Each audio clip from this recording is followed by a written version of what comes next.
Well, look, Donald Trump has been wrapped around Jeffrey Epstein's finger for decades. And so it's pretty obvious what's going on here. He doesn't want the files released because it's likely that Trump is somehow going to get implicated. I think we ought to know, as the American public, if the president is implicated in this heinous sex trafficking scheme. But at the end of the day, what's probably going to happen is the Republicans are going to give in to Trump. That's what they always do in these situations. At the end of the day, these conservatives are so weak that they'll probably cave to Trump on this issue, too. When it comes to loyalty to Trump versus doing the right thing, even just in their version of what the right thing is in their conservative worldview, they always give in at the end of the day. You know, they had a tough time passing a bill to our kids that cut health care for millions of Americans, all to give tax cuts to billionaires. And there was a whole bunch of Republicans who said they wouldn't do any of those things. They tried to hold out, and they lasted about 12 hours, and then they caved too. So that's probably what's going to happen here again. Although Epstein may be different. We've heard from Marjorie Taylor Greene that this is like the one thing that, you know, has really fractured the MAGA base. You wish they actually cared about kids' health care as much as they care about Jeffrey Epstein, or about like kids' food assistance or kids' school lunches, all of which they're cutting with their big, beautiful bill. Yeah, it would be nice if they cared about those millions of kids and not just about this case, as heinous as it is, but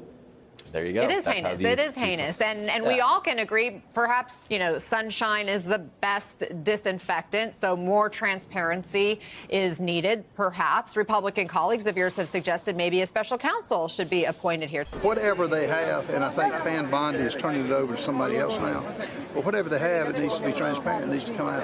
I'm big on clarity and transparency, and you know, that's good reason people don't trust government, either party. I think moving forward, we need a special counsel. That has got to happen. There has to be a special investigation into this if we aren't going to be provided information. And so this is certainly important, and I want answers. Would you support a special counsel? Could that put the conspiracies to bed? It would help. I'm sure it would help.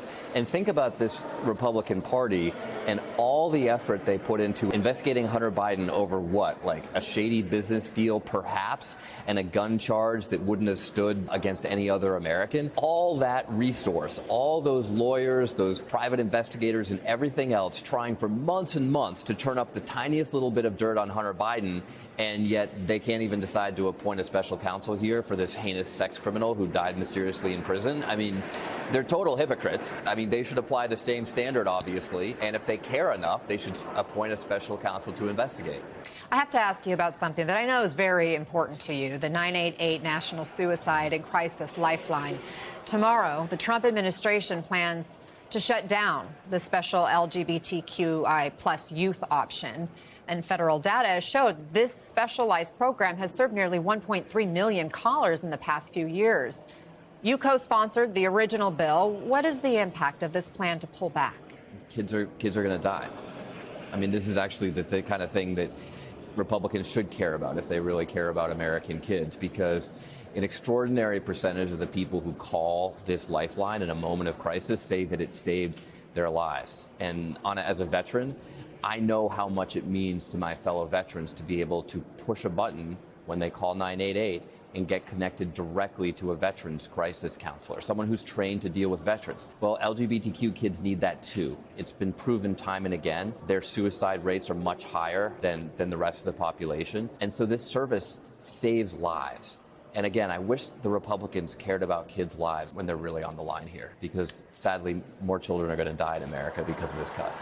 Congressman Seth Moulton, thanks for your perspective. Thanks for shining light.